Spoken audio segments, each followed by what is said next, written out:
tuambie mama, unaitwa nani? Mimi naitwa Rukia. Unapatikana wapi? Unapatikana Kipunguni A. Kipunguni A. Kipunguni A. Ndo wapi huko? Kipunguni A. Jirani na Banana.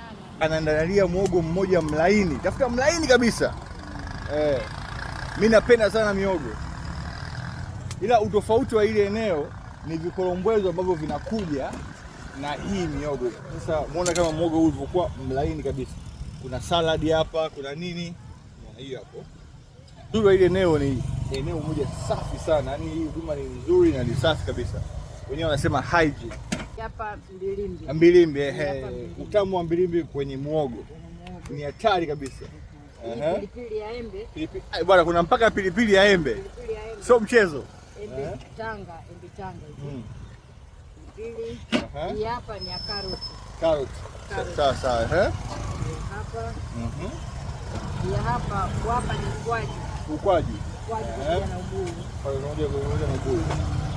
Hapa bwana, vitu vyote hivi. Hapa ni nyanya pamoja na embe Tanga. Embe Tanga. Weka. Hapa ni embe.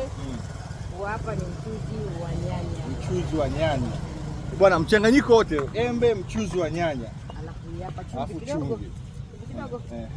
Sasa hiki hapa tumii chumvi, hamna hiki. Bwana, unaweza ukazani hii sahani ni kiasi gani? Hebu tuambie.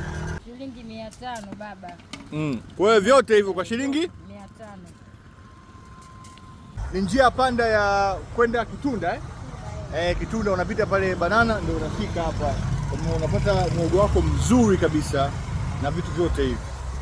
Sio lazima uende Koko. Hata huku pia Banana unapata vitu kama hivi.